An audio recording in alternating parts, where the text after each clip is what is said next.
Hi, this tutorial is to demonstrate how to embroider designs on your beanie or any of your knitwear, but for this one specifically I'm going to be adding a contrasting color yarn to create a big heart design on this beanie. So I'm going to decide where I want to start the bottom of the design. It's always best to start from the bottom up and then side to side on each round. So I'm going to just kind of pick the middle, and I'm going to start on this stitch. So what you want to do is mimic the V shape that is a knit stitch. So to do that, using your contrasting color, you start at the base and make sure you leave enough yarn so that you can weave in your ends. So now what you want to do is go into the stitch right above the one you want to create. So this V here, from the right to the left, insert your needle and pull that, and be aware of your tension.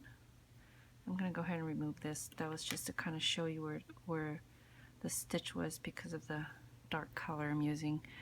So now you created one of the V stitches. Now you want to complete the other side by going back down where you came up from.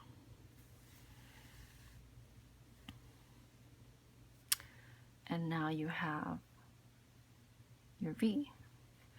So in the chart, I'm going to create 3 right above it.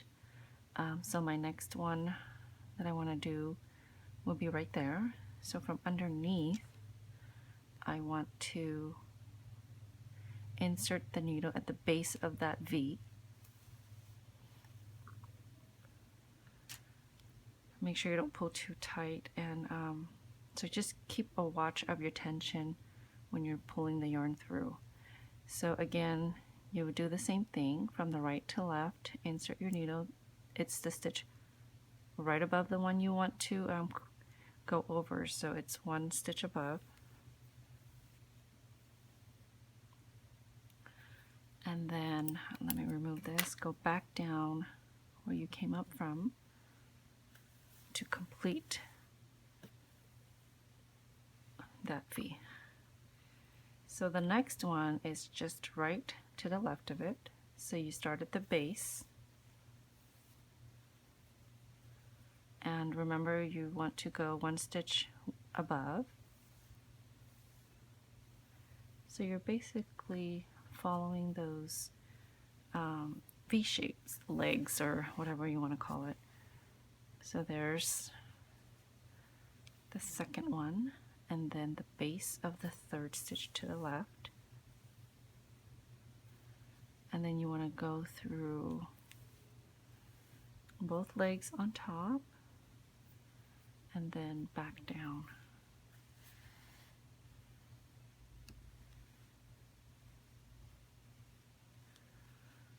So now I have my next row. So my next one will be here, because you want to work, you don't want to drag your yarn too far across the back.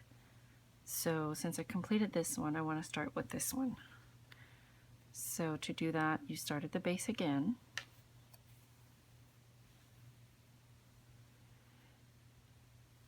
and then the stitch above that, from the right to the left, and back down to create your next one. So this is pretty easy. So you basically just keep going, repeating what you did before. Try to keep the back side where you drag your yarn around close to each other so that you're not dragging pieces of yarn across the hat. So here I want to do the next one, one stitch above,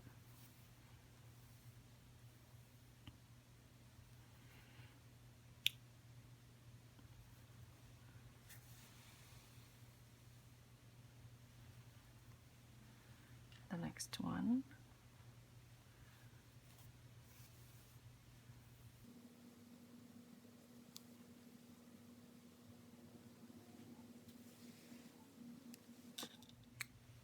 So if the yarn is too long for you to deal with, you can do it, cut it in half and do half of it first. So this one, for demonstration purposes, so that I wasn't dragging such a long piece of yarn, I cut it in half and then I had to stop here. So you just attach a new one and just start where you left off. So I'm going this way, and my next one is right here. And again, you just want to leave enough yarn so you could weave in your ends, and then just continue doing what you've been doing.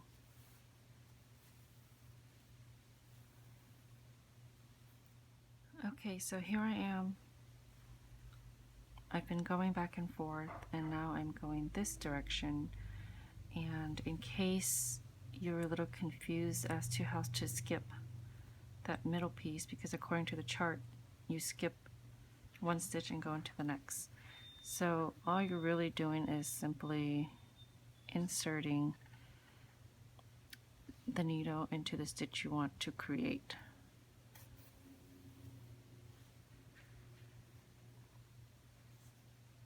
And then doing the same thing you've been doing.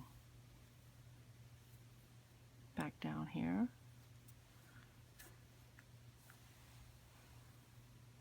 So now you've skipped one.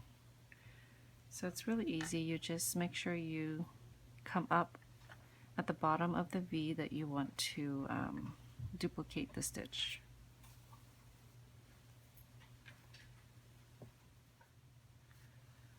So here I have completed the heart. So this is what it looks underneath.